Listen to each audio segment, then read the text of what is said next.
ભરૂચમાં ચૈતર વસાવાનું શક્તિ પ્રદર્શન જન આશીર્વાદ યાત્રામાં પંજાબના સીએમ હાજર રહ્યા. હજારોની સંખ્યામાં સમર્થકો ઉમટી પડ્યા.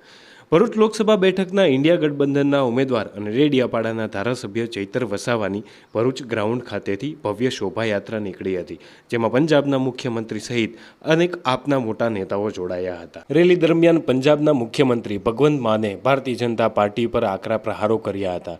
ત્યારબાદ ચૈતર વસાવાએ તેમના હરીફ ઉમેદવાર અને ભારતીય જનતા પાર્ટીના સાંસદ મનસુખ વસાવા પર આકરા પ્રહારો કર્યા હતા. હવે આપણી પાસે 15 દિવસ છે, ત્યારે બધા જ લોકોએ ચૈતર વસાવા બનીને ઉમેદવાર જ છો તમે એમ માનીને બધાએ મહેનત કરવાની છે. તૈયાર છો બધા?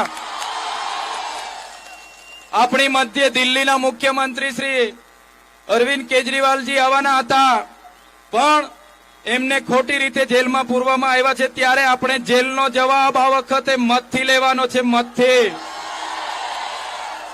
ભરૂચ લોકસભામાં મને અને મારા પરિવારને જેટલી હેરાનગતિ થઈ છે એનો જવાબ પણ આપણે મતથી લેવાનો છે, મતથી. મોંઘવારી એટલી વધી છે, બેરોજગારી એટલી વધી છે, ભ્રષ્ટાચાર એટલો વધ્યો છે, એનો જવાબ આપણે મતથી લેવાનો છે.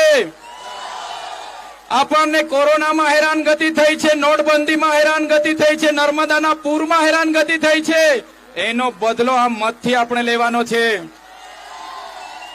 આપણી જમીનો જીઆઈડીસીઓમાં ગઈ છે, આપણી જમીનો નેશનલ હાઈવેમાં ગઈ છે, નહેરોમાં ગઈ છે, રેલવેમાં ગઈ છે, અને આપણને એનું વળતર નથી મળ્યું. એનો બદલો આ લોકસભામાં લેવાનો છે. ત્યારે મેં જેલમાં હતો અને આ લોકસભાના ઉમેદવાર મનસુખ દાદા કહેતા હતા, ચૈતરભાઈને તો હવે જેલમાં મોકલી દીધા છે, આ લોકસભા અમે રમતા રમતા જીતવાના છે. ત્યારે આજે ભરૂચની ધરતીમાં તુમકો કા લગતા થા નહીં લौटेंगे, गलत जब तक तोड़ेंगे नहीं तब तक छोड़ेंगे नहीं. हमको क्या अंडू पंडू गंडू झंडू समझ के रखा है क्या? ये चैतर वसावा है, कभी झुकेगा नहीं. करारा जवाब मिलेगा, करारा जवाब.